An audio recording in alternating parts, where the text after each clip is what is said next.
Alice, can you hear me? Yeah. Okay. Good morning, everybody. My name is Saul. My personal safety commitment is to always wear the proper head PPE, and in fact, that's what I'm going to be talking about today. So I'm sure, as you guys know, your head is probably the most important part of your body. If your head gets damaged, your brain gets damaged, and that's not good. There are multiple ways to protect your head. There are hard hats, but by head, I just mean face in general. There are hard hats, there are face masks, there's respirators, there's goggles, there's technically earmuffs as well. There's so many things that you can do to protect your head from many incidents. So industrial safety helmets are supposed to be resistant to penetration, absorb the shock of a blow, and protect against electrical shock. And I have a couple of stories of how I've had uncles and cousins who have worked in construction before, and they've had bad incidents without wearing proper headgear. Because I have this one family that does a lot of metal, like construction, and one of my cousins was actually working with them one day, and as they were moving the sheet of metal over their head, they had they were holding it wrong and it like slid and they didn't have a helmet on, so what it ended up doing was just like cutting right through their head right here. And it was really bad. It had like be hospitalized.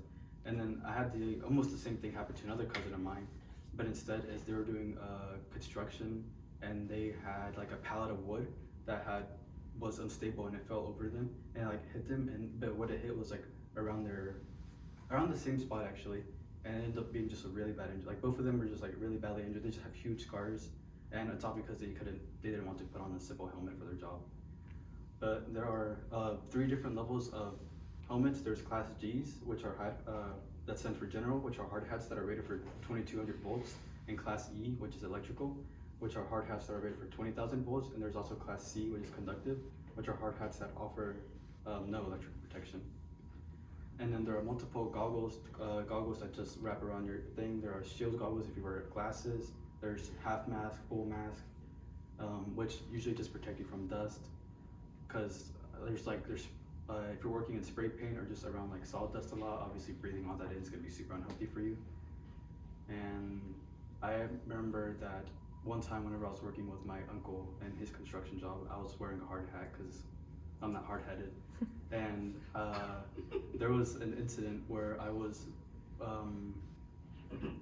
like under this area, and I remember I was doing some wiring and I felt a shock and I like jumped and I hit my head on the top, but thankfully I was wearing a hard hat, so it protected me because what was right above me was just pure concrete.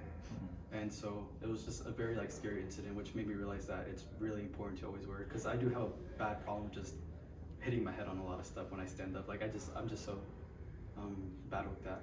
Do you guys have any stories or any topics? Hello, my name is Alice Schultz. My personal safety commitment is to always wear PPE while at work.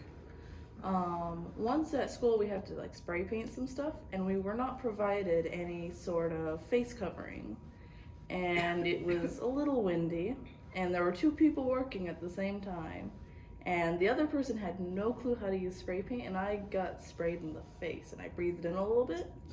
Luckily I'm fine, but every time I blew my nose for like a week it was blue.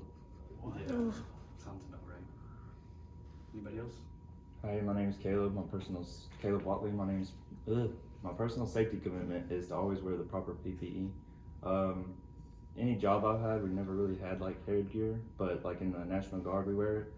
And we was in California at NTC, and we was in a track vehicle, and one was going up and one was going down. Well, that track vehicle couldn't make it up, so it came back down, and the mounted weapon on the top came loose, and if the guy wasn't wearing headgear, it would have smashed him in the face. Jeez. Sounds about right. Anyone else? My name is Mohammed Abu Khas, and my personal safety commitment is to always use the proper tool for the job. Last job, I was working at mechanic shop, and I remember we were trying to remove the frame of the car. It was too rusty, so what we was doing is hitting it to break the dust. And I was like 5 feet away from the place where they were hitting the car, and a metal ship flew from the car and hit me on the face, and it was able to open my head, and I started to bleed. So whenever you're in the workplace, wear the Anyone else? No? So today's motto is going to be protect your head so you won't be dead. Ooh. Protect your head so you won't be dead. Ready? 3, 2, 1. Protect your head so you won't be dead. Do it. So